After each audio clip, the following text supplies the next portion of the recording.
interrupting you in that part. So you can No, it's fine. It's fine. So as far as our life, hold the fluff. What I want to do is get into this. So imagine that you go through something, and I've seen this before, that you felt that you were absolutely living a nightmare. Perhaps you might have felt you were a nightmare. And then you get to this other side of it. And so when I think about your story, and I'm going to let you kind of talk about it, I think about this.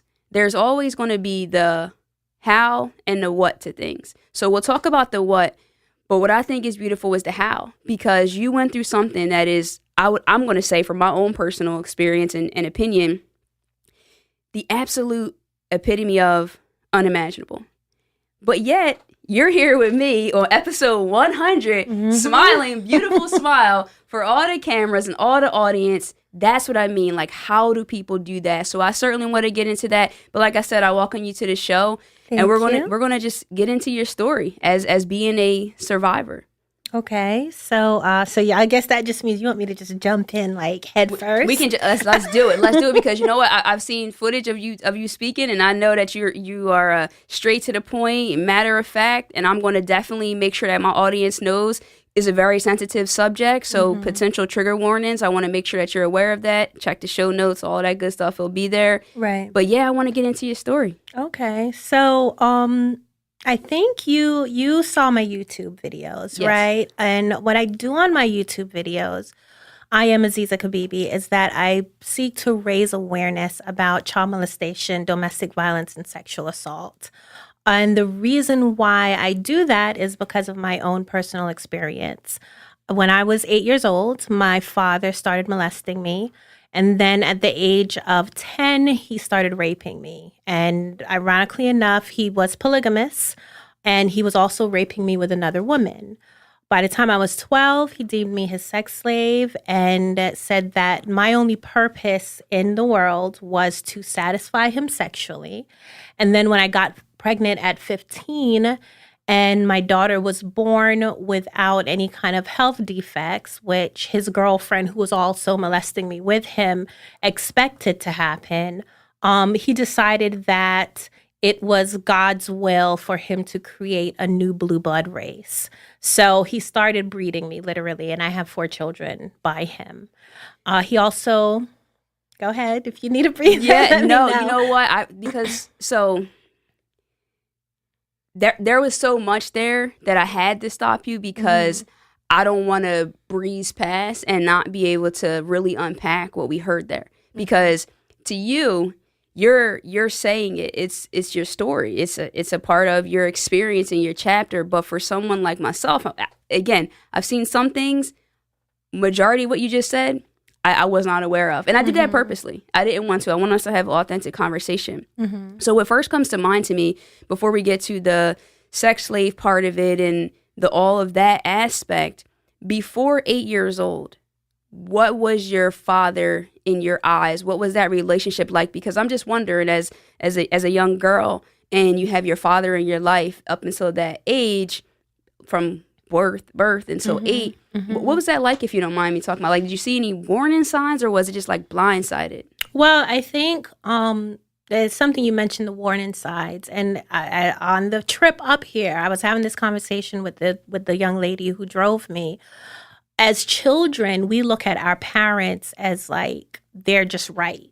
And we have to accept them. We have to love them, especially if, from your understanding, they are good parents.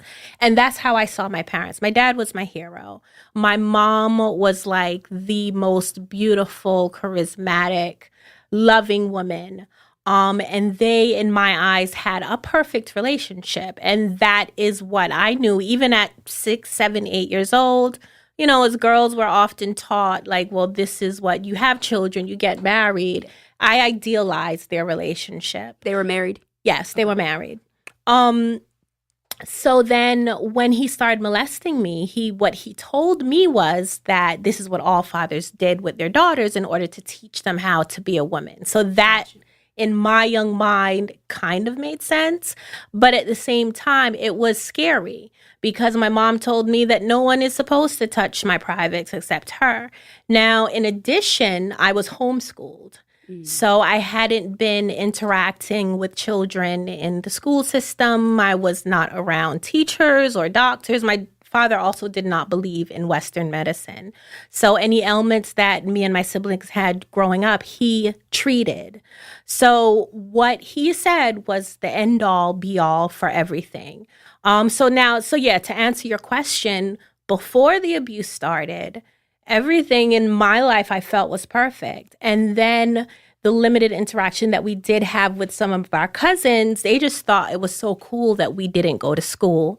And we were also considered very intelligent for our age. And I say our because my mom had 9 children. So I'm the oldest of 9 by my mother. They're all with your father? Your mom's 9? Okay. Yes, all with my father. But my father, including my own children, had 21 that we've counted so far. 21. Yeah. So that is a great point that you've counted so far. Wow, 21. Yeah. Okay. Sorry about that. Interrupting you in that part. So you can. No, it's fine. It's fine.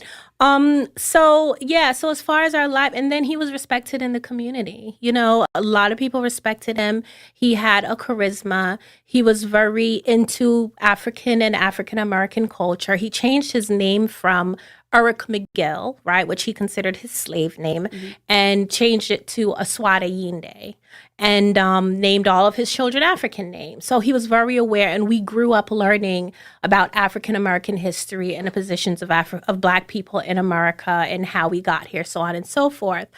You know, our family was cool. Everybody loved us. We had trips. My dad had a band. Like, it was really very storybook. He was well known. He was a producer, I think you said, of the Fugees' Killing Me Softly. He directed, way down the line, he directed Killing Me Softly for the Fugees, among other things for them, but because he won an MTV Music Award for Killing Me Softly, that's his most known work. Gotcha. But at that point, when he was experiencing those accolades and all of that stuff like that, the abuse had already started. The abuse was all, I think I was 15, 16. I already had my first child by the time he won the MTV Music Award. And what was the age when you had your first child? I was 15. 15. No, wow. I'm sorry. I got pregnant in 15, had her at 16. 16. Yeah. Gotcha. Okay. And you had other siblings, you said, as well. Yes. So my mom had 9, but my father did not start. He ended up molesting 5 of his own daughters.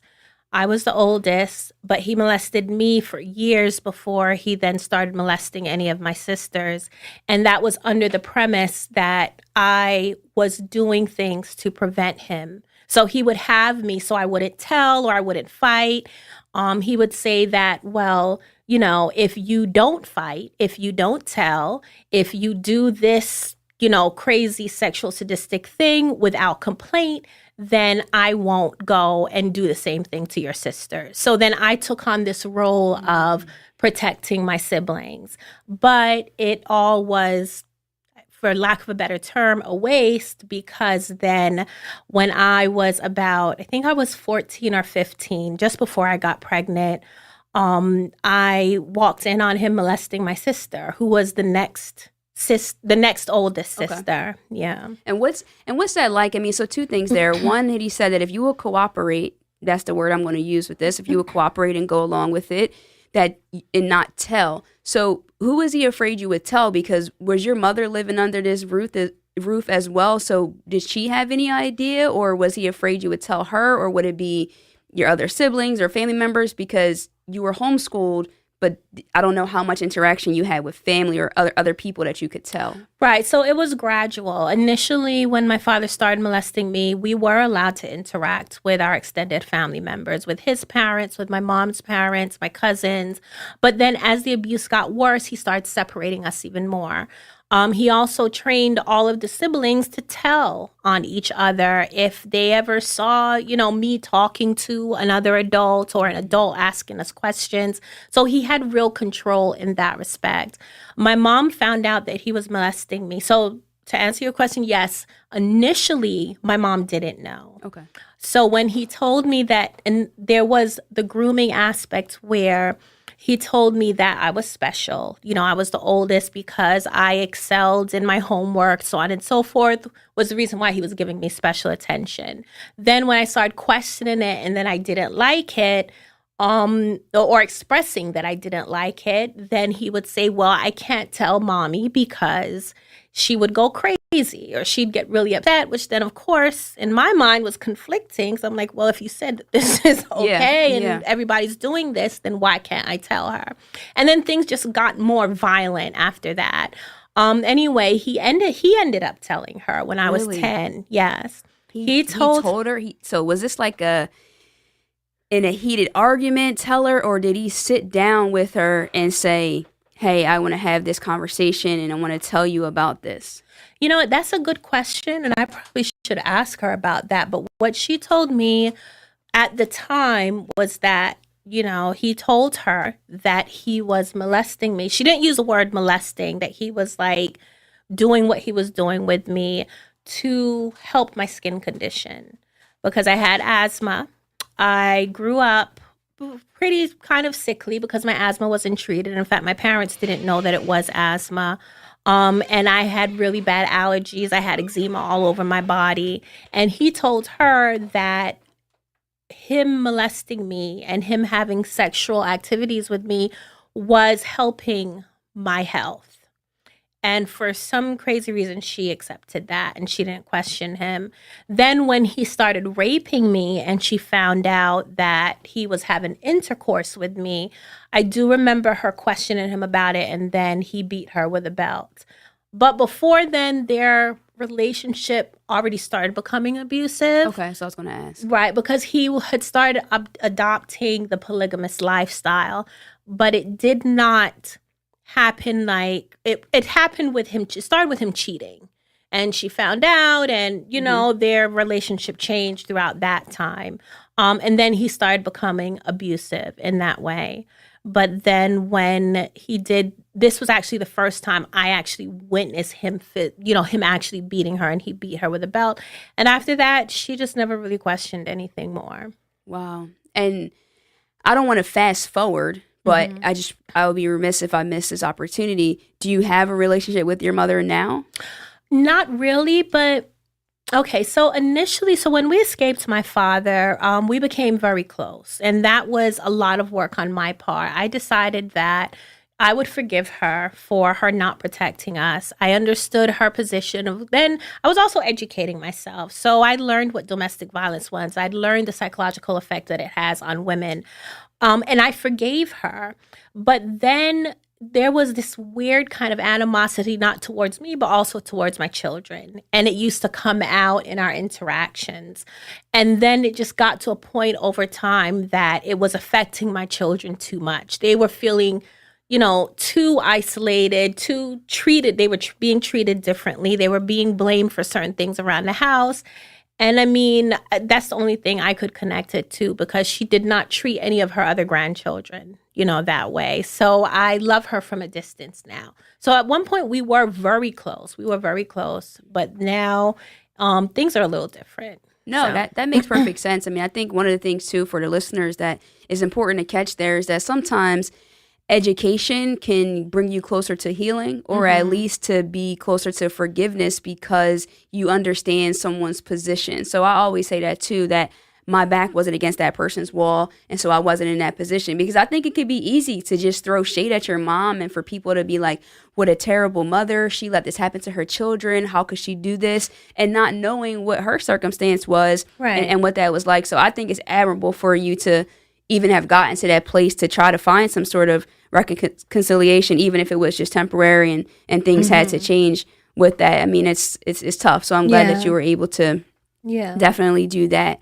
So when it comes to your children, I think, and this is what I found, was I DM'd you immediately. I came across your story. Somehow I watched just different things on YouTube, and it just came up, and I'm like, what was this? I wish I could remember what the title, because a lot of your titles to your videos are definitely like, whoa, I need to click on this because this just seems like something that I would be interested in learning more about. And so I immediately DM'd you because I'm thinking like, wow, how is this person still lively and smiling and all of these things?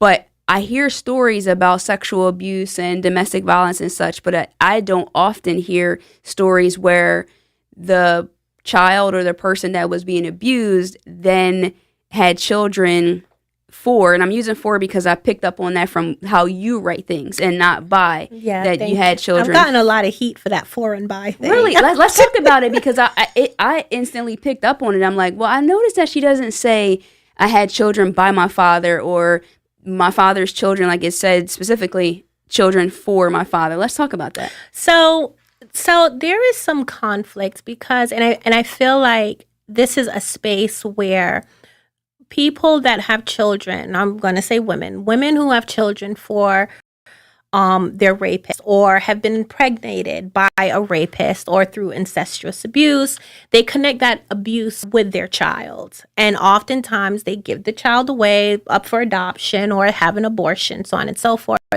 Where for me, I love my children as their own entities, as their own individual. And I feel like that there are moments when I'm telling my story, this for and by thing, when you say by, I feel like it brings my children, yes, they are a result of the abuse, but they are also the result of God, of life, of me. Well, then it sounds like, oh, well, you willingly had your child for.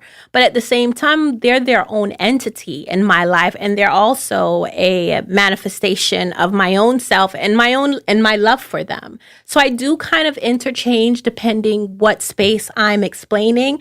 But I use for more often just because this was the circumstances. Yes, this was the circumstances. But at the same time, my children are their own souls and they're their own spirits. So I don't know how much that makes sense. No, it actually made a lot of sense. And I'm glad we dived into it, because I think it's important that what I like to talk about on the Grief Bully podcast is that we're all so individual. Mm-hmm. And so however we move through our grief, our pain, our trauma, our experiences, it's unique to us. Right. So I'm just going to say it, and this is no offense to anybody that's been abused or anything, but however you want to say it, it's your story. So whatever terminology you want to use, you have to use that because it was only your experience. No one else went through it, and how you see your children and how other people see their children after it, it's going to just differ depending on circumstances. So when we speak about that too, I mean, there are some things where, again, and forgive me if I say anything offensive, I'm just trying to understand the picture. So some people could view it that your children are your siblings. Do you view it that way, or how do you feel about that? Under certain circumstances, that's something that has to be acknowledged, and that's something that we do acknowledge in our relationship. Because I told my oldest daughter when she was 13, she always wondered who her father was. Well, I don't want to give. A lot of it is in my book. A lot of it is in which we will talk about, ladies and gentlemen. But so initially, my children, in the process of escaping my father, which was like maybe a 3, 4, 5 year period of actually escaping him, I lost my children to the system. So they were taken by DIFUS. They were sent to foster care. And that experience for my oldest daughter was traumatic. And she lost a lot of her memory of her life with me. But she kept it at the same time. But she did regress. Like, I had taught her how to read, and she forgot how to read. So things like that happened while she was in foster care.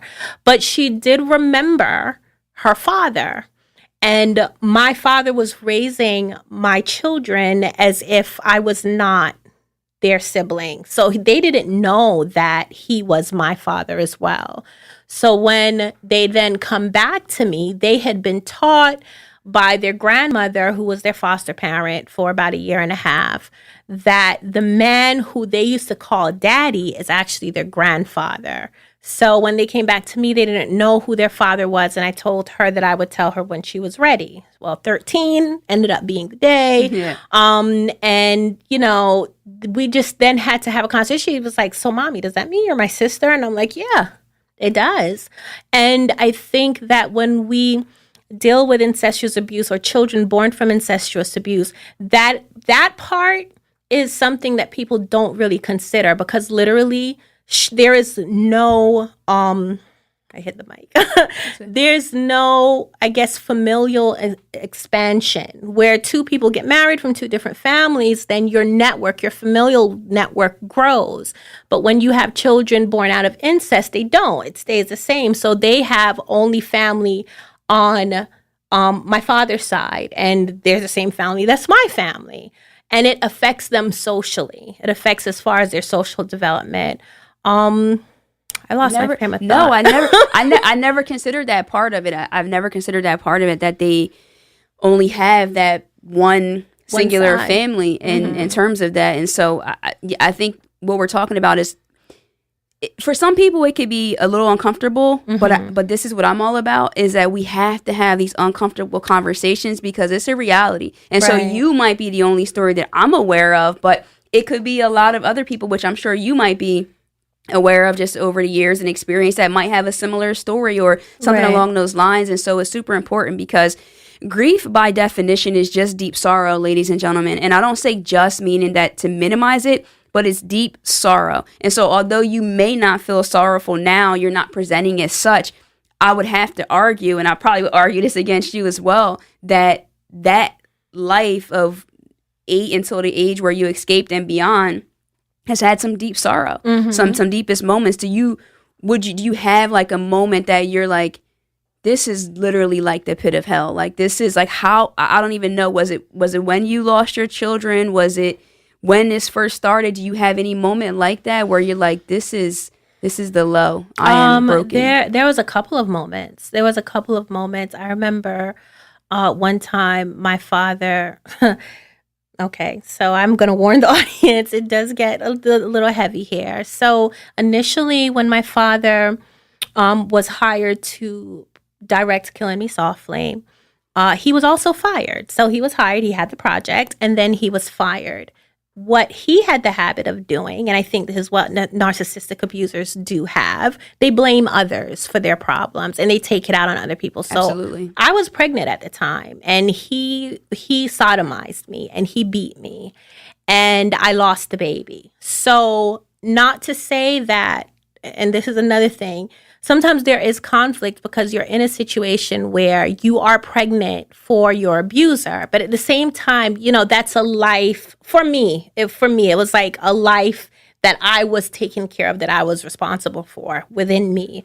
And I love children. I have a lot of siblings, so I grew up around children. Yeah. So that was one time, because I lost a baby and then he blamed me. I was kind of shunned. He had this habit of pitting people in the family against each other. So that was a low. When I lost my children to authorities, yes, that was a huge low, because, I loved my children. No matter where they came from, I loved them dearly. And to have them taken away from me was very, very hard. Okay, I have to take a breath. Take your time. That's deep. And that's why, for me, I had to think. I said, I want to hear your story. I want to hear Aziza's story. Will this be something that aligns with the grief pulley? Because that's really important to me, is to make sure that. But the moment that we just shared and what we just experienced right there, that's grief. Like, you lost a life. And so no matter how people view it, and that's what I'm finding and learning in this conversation with you, is it's so admirable that you're not necessarily letting the circumstances, if you will, of kind of where people say the happening isn't on you, but the healing is, or some things happen to you that might not have been anything you could have controlled. But the things that you could control was to nurture this life, whether you wanted this to happen or not. And I'm going to tell you, that is beautiful. And because I'm going to be completely honest, I don't know if I would be able to do it.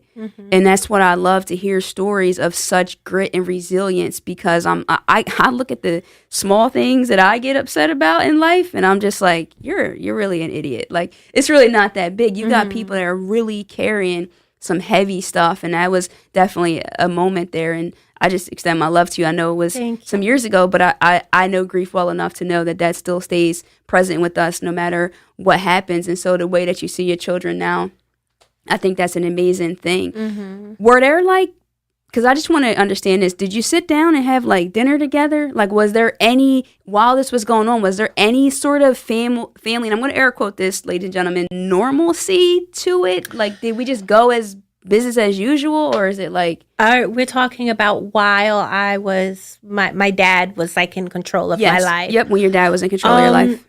Yes. My dad was very traditional. You know, he had very traditional values. He believed that the man is the head of the family and the women, you know, at that time, Right. women are supposed to do what the man says. He was also the breadwinner, even though it did get times where he incorporated everybody. So he had a production company that, you know, produced the music videos, but he only hired a few people. We were the production company. So my brother did the editing and the special effects. At 14 years old, he was considered a prodigy. My mom was the producer. I was the office manager. Everybody was PAs. Like, that's how it was. But in general, at home, yeah, he had a very old-fashioned, structured, traditional values when it came to what our home life was. Everybody, all the women cleaned house. You know, all the women cooked. I mean, I was the assigned cook. I had to cook all of his meals. And then sometimes we did do family things. Now, I think and this is the thing that I actually don't get to talk about often, so thank you. Let's go. That's what we're here for. There is horrible, and as evil as my father was, and as horrible as my upbringing and my life, you know, in his control was, there were still moments where we felt like, you know, we was a family. So there were times that we looked forward to, whether it be everybody loading up and going to the movies. Like, he allowed us to watch science fiction, or sitting in the living room watching Star Trek. But where the damage about those moments was because you did not know when he was going to flip. Gotcha. And you lived in a state of fear of not wanting to piss him off. Because as soon as you did, somebody was getting a black eye, someone was being called into the room. So that's where it was. But you could still appreciate some moments, you know. And there's nothing that's all good and there's nothing that's all bad. And I do have some, what you want to say, fond memories, especially with my siblings growing up or in my life. But that cloud of just fear of pissing him off or doing something wrong or him just having a bad day. Yeah, no, I thank you for sharing that, because although some of his behavior I can argue was as of a monster, but it's that part because it's still your father. And so I think that I would hope that there would be more opportunities for you to discuss that side, because again, regardless of the action, like, I can't even say it on even this part of a level, but my father was pretty wild at times, and there was some things, and I remember a therapist, this is actually a professional therapist, was giving me pushback because I was able to just still care about my father and be there, even though he's like, oh, you're gonna whatever for like this alcoholic and all this, and I'm just like, wow, like, you're a therapist, like, I don't understand how you don't understand that these people are still your family to you, that you know at that point, until you escaped and maybe your perspective changed or it didn't, but that's kind of a part of it. And so there's somewhere where it was stated he didn't allow us to pray to God. We had to pray to him. Right. So is that like, what does that even feel like when I'm saying that to you? Does that bring you back to how it was, or? At this point, it sounds ridiculous. I mean, it does, but you know, you got to say that. I can't say that. Like, at this point, it sounds really ridiculous. But going back to that place, and I think a lot of abuse survivors can attest, there is a space where you're questioning what is right and what is wrong, right? Where you're questioning what reality is. I mean, I went through a point of what I know now was deep depression when I was in my teenage years, where I was really wishing that my experience and his abuse and my life was the nightmare. And when I would go to sleep was my real life, right? So there gets to be a question. I believe in some spaces they call it gaslighting, when you make a victim feel crazy. But there was a point where it's like, well, he's being blessed. He is getting opportunities. He's making money. Maybe what he's doing is correct. You know, and maybe I'm the wrong one. And if I am in pain and I am suffering, maybe I should stop fighting. right? Because if I did, then things would get better. And then you just start to question like, okay, what is up? What is down? What is left? What is right? So there was that aspect. So now going back to, our family structure and like what you mentioned with, well, it's still your parent. At some point you did love them. And for a long time, I just wanted the abuse to stop. It's not like I wanted anything bad to happen to him. It's not like I wanted him to drop dead. I mean, that did come up too. I was going to say, did we ever get to that? Because I might have been like... That did come up too. I was the one responsible for cooking his food. And there were times that I considered poisoning his food. But there were times that one time he got sick. One time he got really sick, not because of anything I did.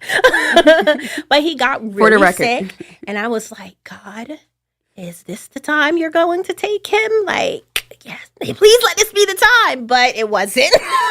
It wasn't. So those moments do exist. But at the same time, it's like, well, he's being successful. Things are going. People love him. People loved my father. They invested in his business. Women loved him. They flocked. So there was a lot of conflict just throughout. 'Cause it's like, well, but he is a horrible, evil person from my perspective. So why do people love him? Where does that, the conflict's there. So where does that conflict arise between you and God? Because that's a lot to question. You just said, hey, I'm the one here suffering and this person is thriving. And then also when you thought maybe God was going to take him and he didn't, it's like, God, do you see this? Do you hear this? Like, what's that like then? And I guess I could ask you now, like, do you even have a faith based on, I mean, your voicemail says have a blessed day, but I'm just saying. Well, I am a lover of God. I am a lover of the Creator, the One. And I just don't believe. I was having a conversation with a friend of mine, and he was like, well, what if I asked you, there's all this suffering in the world. What kind of God would allow that to happen? I'm sure you've heard or seen that conversation. Absolutely. I'm like, well, from what we know, what we understand through religion is that God gave humans the right to make a choice. And what would it look like if you give someone a choice and to create their own path for them to now come and intervene and change things around? Then you don't have the right to choose. So one thing that my experience and getting through my experience has done is study two things, psychology and spirituality, and how different cultures interact with the divine. Because, yes, I think, while my father was a very I can't help you. In contrast to what his behaviors were, he was all about God and spirituality. So I was exposed to many different religions. And after escaping him, I continued to study like how religions drive people, what role they play in the demise of humanity and in the upliftment of humanity.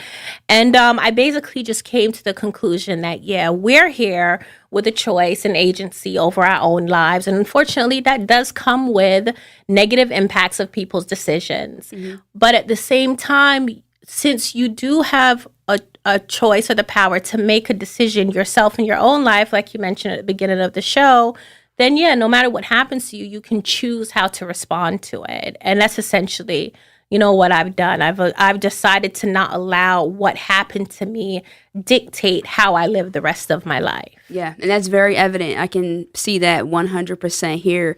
And so I know one of the things that I would instantly think about, and this is honestly with anyone that's been sexually abused, is how are their relationships romantically, not necessarily sexually, but just romantically, because that's your personal business. But like as far as just relationships, dating or marriage or anything like that, how has that been, or where is that? What is that like after you've had this?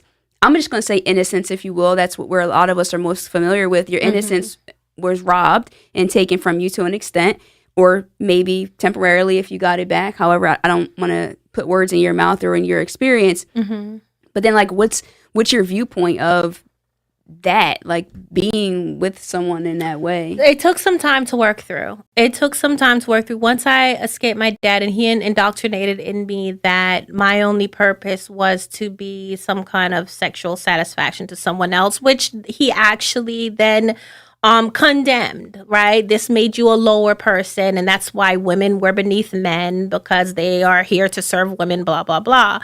So when I did, it took a while for me to get over that programming. And it instilled in me a fear of men.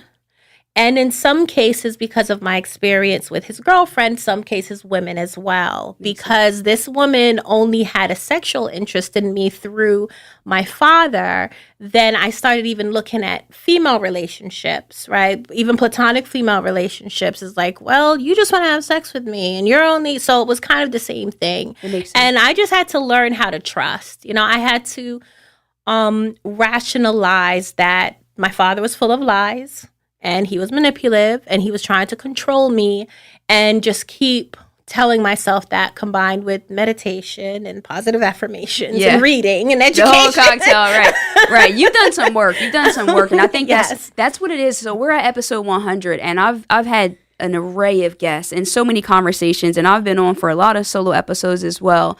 And the one thing that I only hope every time when I say love and light, peace, because that's what I sign off at when I'm done my episodes, is that someone found more hope, more courage, more strength.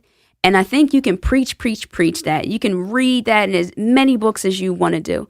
But when you can actually see it and you can actually hear it, and so what people are hearing and seeing that you're saying right now, if I wasn't live listening to this right now and I heard it, I would feel hopeful.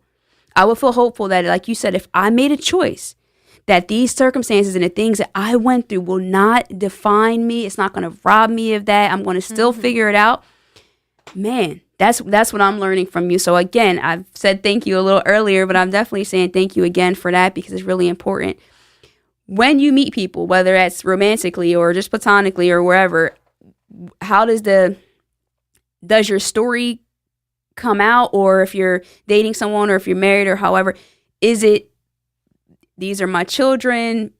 Do you say who their father is? Like what? Because obviously you have a YouTube channel, you have a book, you've been in the public eye with your story. Do you hope that they never read any of this, or what's that like? No, not at all. And that's why my book is titled Unashamed, because, you know, I'm not ashamed of what happened to me. That in my mind would be continuing to give my father power over my life. Love that. So whatever conclusions they draw that's their issue. You know, that's their issue. So I don't internalize that.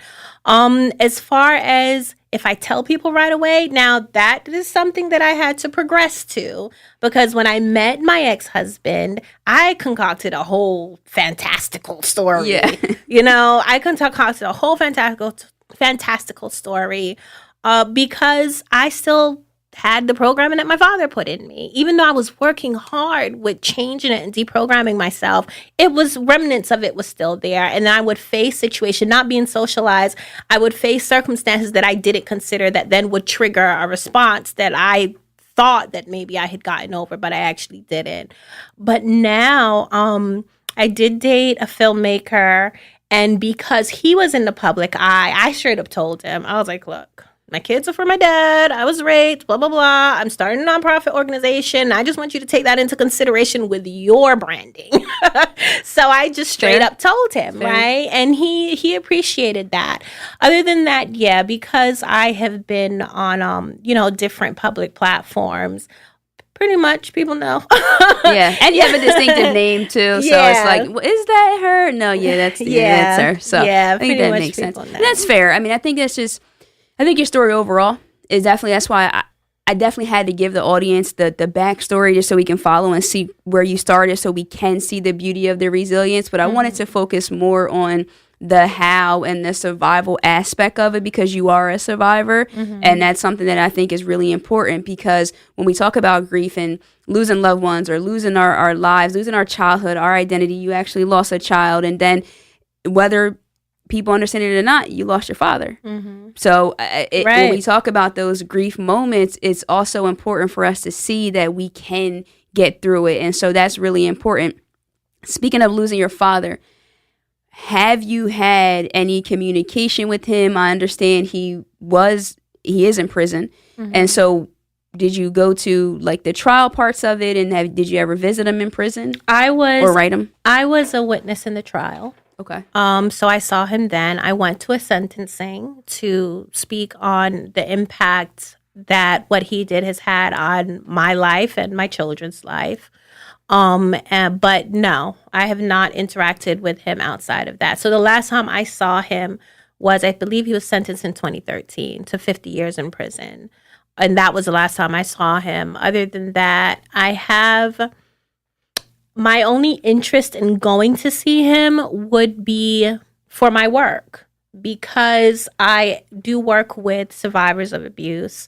And I feel like as a society, we always look at the victims. We always try, we pick apart. Yes, of course, the victims need support. Absolutely. But we want to stop this from happening. That's my goal. I know it's a tall order, but we really want to stop this from happening. Stop one or two at a time. It's a lot. And how do we do that? We need to talk to the abusers. What is going on in your head? Why do you think that this is okay? Whether they may not even understand the negative impacts that are just completely driven by their dicks getting hard or, whatever. Yeah. So I would like to, where I am in my life, being something that he always told me I would never amount to without him, or that wasn't even an option, but that my purpose was only to serve him.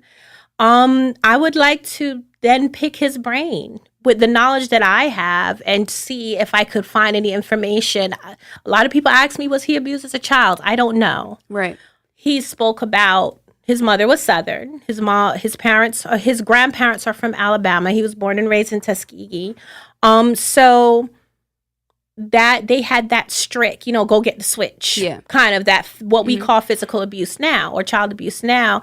But he never said that he was molested, but it could be because he did not think that it was molestation. I don't know. And I would really like to pick his brain. Do you think he would be receptive? Because from what I'll stand corrected, from what I saw, that he actually didn't plead guilty. Did he not? Yeah, he was denying it. That's what I was going to say. Which is, to me, it's no disrespect. Let's take the him being your dad out of it. Mm-hmm. There's actually DNA that can prove this, but you're still going to say these are not this.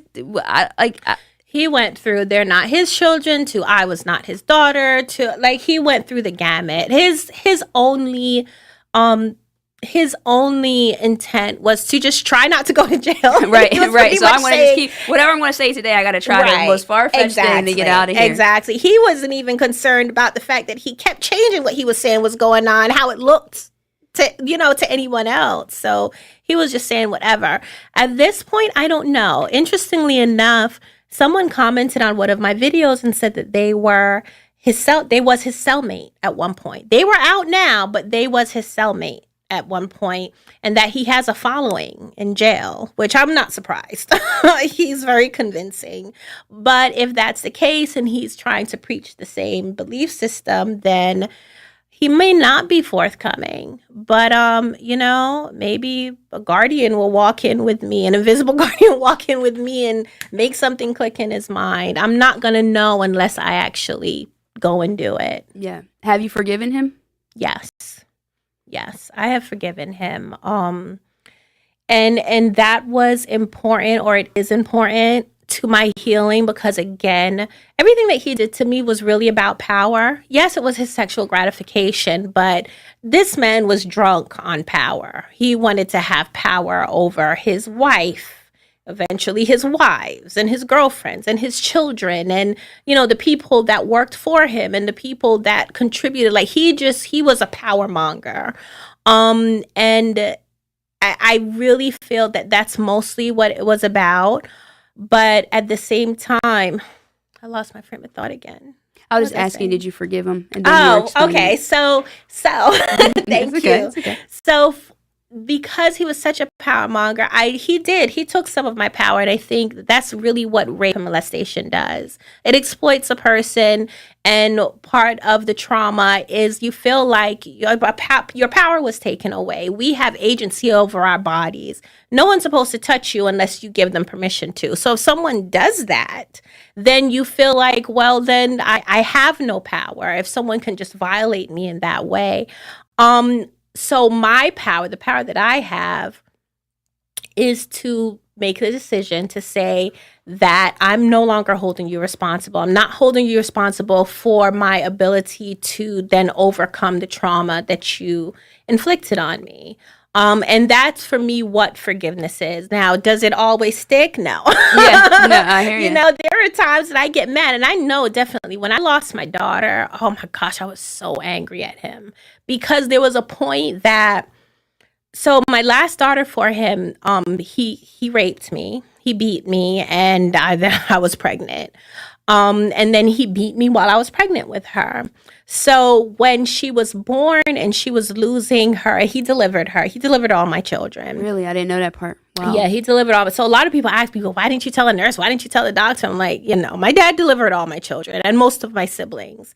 So when she was born and then she got to the age where we've had so many babies, we know a baby should be sitting up, we know a baby should be crawling, and she wasn't. He started blaming me. He started saying it was my negative energy, my milk was poisoned, like everything. He held me responsible for everything. So then when I escaped him and now taken her to the doctor, and it turns out she has this genetic inborn error called spinal muscular atrophy, which is a recessive disorder. He's a carrier, and me, because I'm his daughter, I'm a carrier. That's why. And it has nothing to do with the evil spirit surrounding me or my poisonous milk. So I lost my friend. Why you keep making me lose my I'm sorry. You know what I mean? No, it's fine. Do any of your other children have the genetic disorder? Yes, Uwakukunre had spinal muscular atrophy and phenylketonuria, which is a metabolic disorder. And then my second daughter by my father has phenylketonuria. She was not discovered until she went into foster care, so that caused some brain damage, and she has some learning disabilities. You would never know, though, but those are, some of her challenges. And then my other two children are fine, that we see. They don't have any kind of recessive disorders. And recessive disorders, they say that if both parents are carriers, then 1 in 4 children will be born with the actual disease. Where in our case, I have 2 in 4 children that was born with the disease. Well, 1 in 4 for spinal muscular atrophy, 2 in 4 for phenylketonuria. So my daughter, who has PKU, she has to be on a special diet. She cannot metabolize amino acids and proteins. So she can't eat meat, dairy products, anything high in protein, and she has to drink a special formula in order to still get some of those amino acids. No, that makes perfect sense. Well, definitely know that's not always an easy thing to do and to have to go through. As we start to wind down here, again, I definitely just want to thank you for being on the show. Thank you for joining me for episode 100 and just bearing your soul and your heart with us in this experience and putting yourself out there on social media and all those things like that. That's no easy feat either, especially with the content that you're sharing. Do you get a lot of not great messages? Like, do you think it's more good or bad? Because I can imagine with this world that we're in, it's, social media is very interesting. It's social media, and I guess, would you call YouTube social media? I was saying YouTube, because I think YouTube is you have a lot of content there. Right. So social media is interesting in the fact that it gives everybody the power to say what they're thinking with none of the responsibility. Right. Very none true. of the social responsibility. Like, you would not come and say that to my face if I was in front of you. Right. But the interesting part is that initially when I started YouTube way before it became a thing. And then my family criticized me for putting dancing videos and videos of my kids up there. So I kind of pulled back from it. But then when I decided that I wanted to use the platform to educate people on surviving abuse and preventing abuse, most importantly, it took some time to grow. And I knew that I really wasn't taken off until I got haters. Gotcha. Right. So everyone was welcome. Everything was warm, encouraging, supportive. But then I hit 10,000 subscribers, and that's when the trolls started coming in. Oh, man. That's when the trolls started coming in. And people have been mean. They've been rude, disrespectful, but I'm gracious. I stick to, there's no such thing as a stupid question. And I answer all of them and I respond to all of them. Oftentimes I know that they're probably survivors as well. And they just don't know how to process or deal with it. And I'm like, I wish you well. And I hope you get help in your healing process. So yeah, that's a nice way to take that perspective, because again, I don't think I'm there yet. And so I try to just grow and learn and listen from people like yourself who are brave enough to put their story out there and not worry about the pushback and all that stuff like that. So you came bearing gifts. So Always. I mean,